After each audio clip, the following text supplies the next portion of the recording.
enfim, apesar de estarmos em Lisboa, é o quarto hora académico, tradicional em Coimbra, começamos agora passado um quarto de hora. Também constato que, seguindo a tradição portuguesa, que desde a instrução primária ninguém vem para a primeira fila com medo de ser chamado ao quadro, mas de qualquer maneira, portanto, depois puserem os papelinhos também. Está bem, ok. Pronto. Mas sim, mas isto é crónico em todo o tipo de instituições. Aqui o nosso organizador do estudo,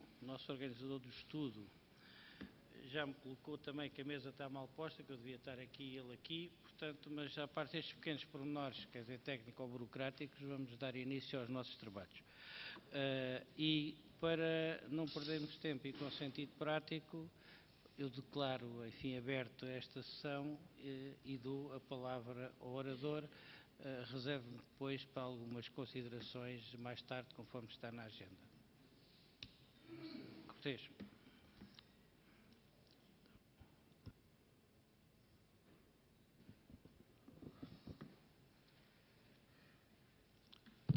Ora, bom dia.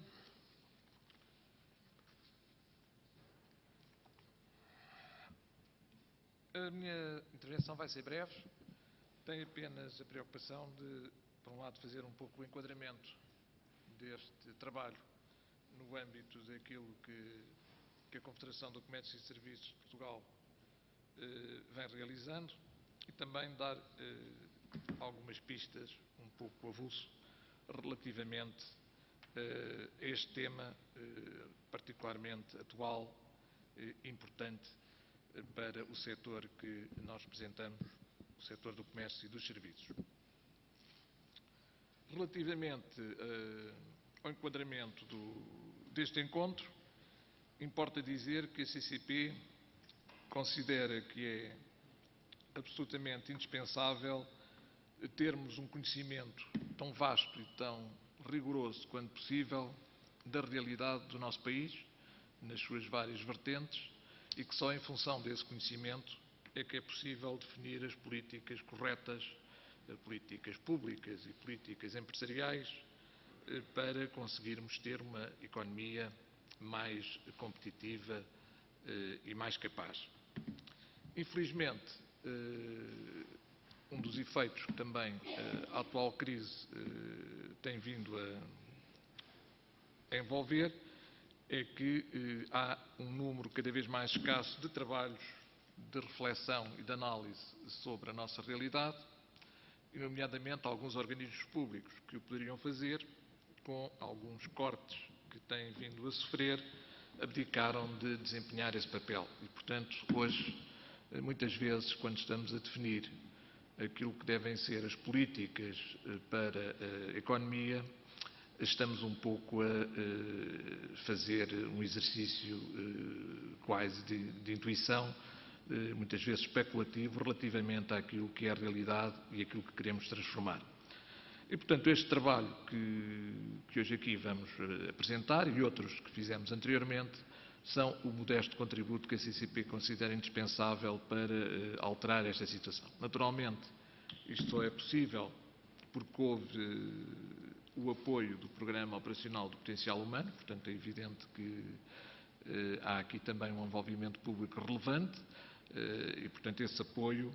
é extremamente importante para que estes trabalhos se possam realizar.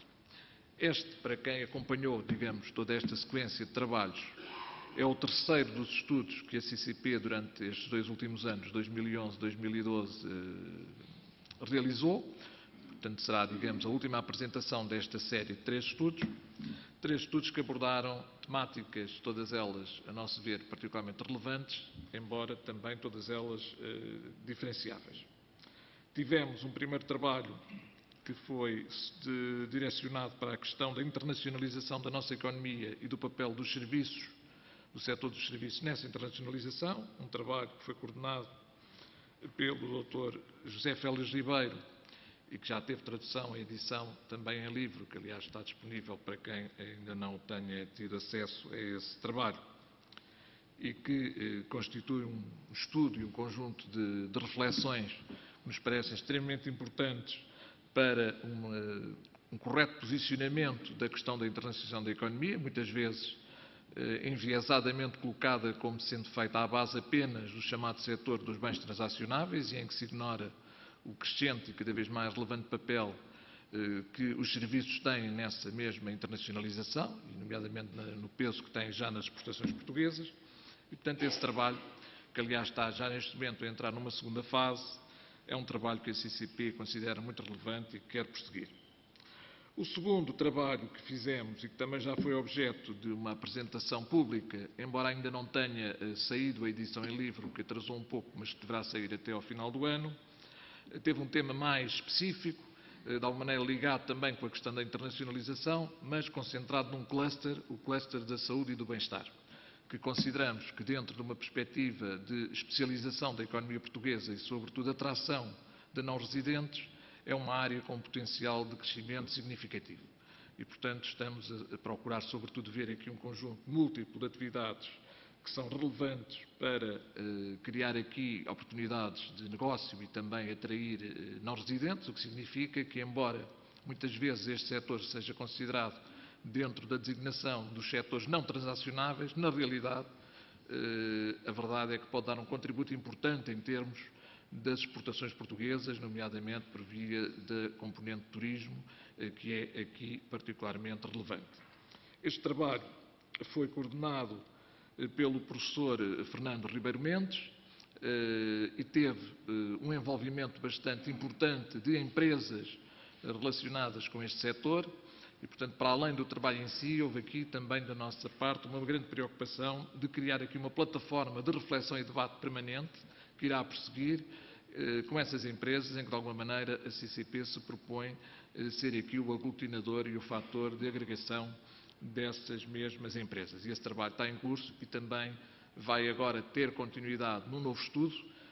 também apoiado no âmbito do POPH, que, mantendo, digamos, o âmbito do cluster de saúde e bem-estar, estará sobretudo orientado para aprofundar a temática das necessidades de formação e de qualificação que existem nesta área. Portanto, é um estudo que vai sobretudo aprofundar aquilo que existe em termos de formação e de qualificação na área de saúde e bem-estar e quais são, digamos, as necessidades ou as carências que existem neste domínio. E, finalmente, obviamente que relativamente àquilo que hoje se vai aqui passar e relativamente ao estudo dos comportamentos de procura de informação e compra online, não me cabe a mim aqui fazer nenhum tipo de resumo, dado que o estudo será seguidamente apresentado, mas apenas chamar a atenção para que, de facto, sendo uma área que tem uma envolvente mais prática, mais concreta e aplicável a um universo também mais alargado de empresas, é qualquer coisa que hoje nos parece absolutamente indispensável. Não é possível as empresas ignorarem a realidade da economia digital e do online. Isso é cada vez mais uma presença diária na vida das pessoas e, portanto, as empresas não podem, obviamente, passar ao lado desta realidade e desta transformação que está a ocorrer a uma velocidade particularmente acelerada. E, portanto, este também um estudo que reputamos de muito importante e que a equipa do professor Pedro Dionísio coordenou, que o professor Pedro Dionísio coordenou com a sua equipa e que será seguidamente apresentado e sobre o qual, naturalmente, a apresentação fala muito mais do que aquilo que eu aqui pudesse estar a tentar resumir. Portanto, este é o enquadramento em que estamos. Vale a pena, no entanto, relativamente a este tema, deixar só aqui 2 ou 3 reflexões adicionais.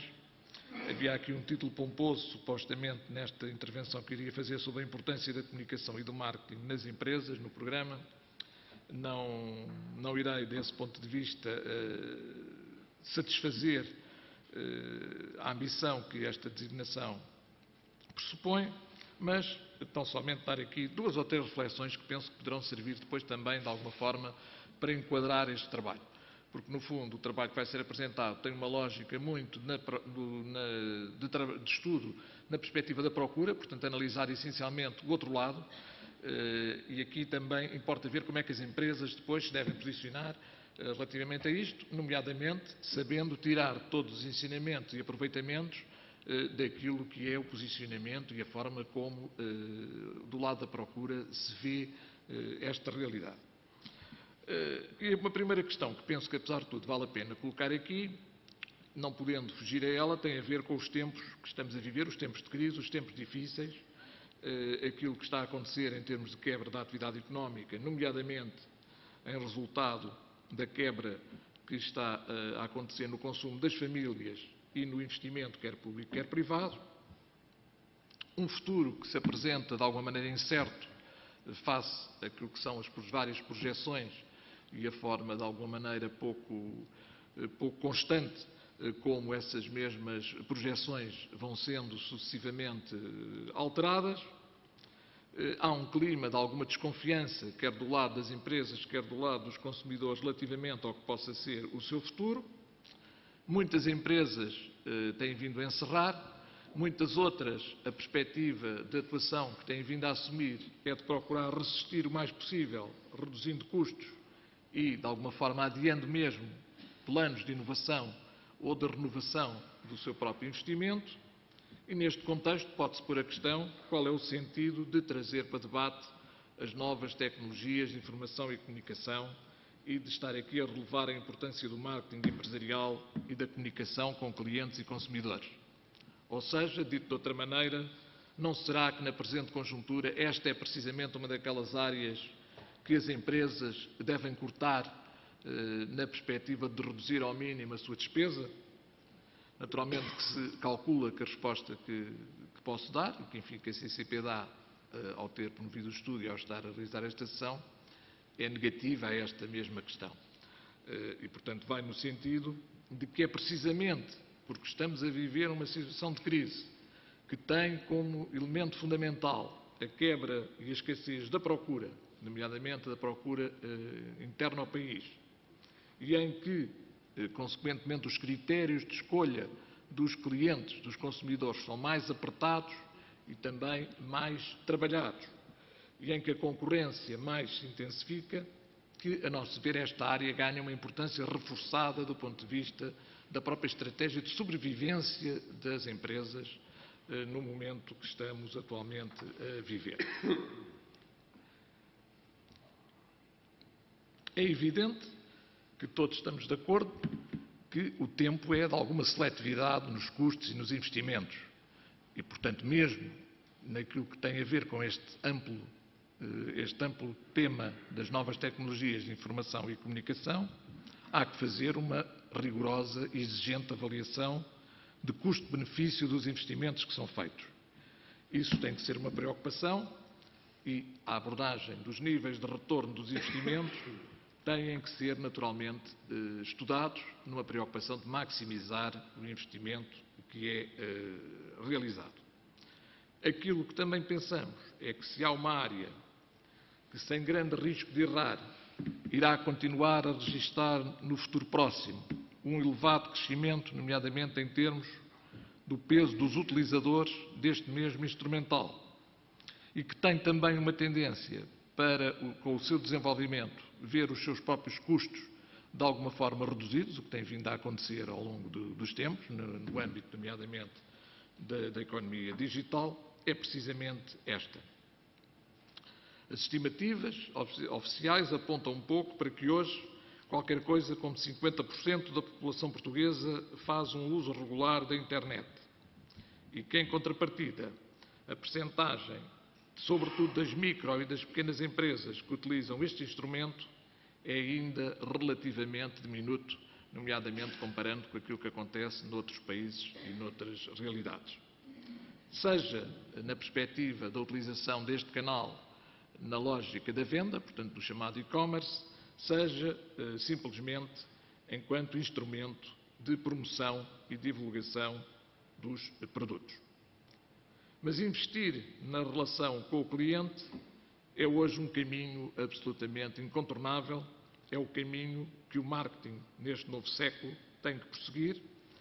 e que a economia, de alguma maneira, induz de uma forma clara. As economias modernas deixaram, de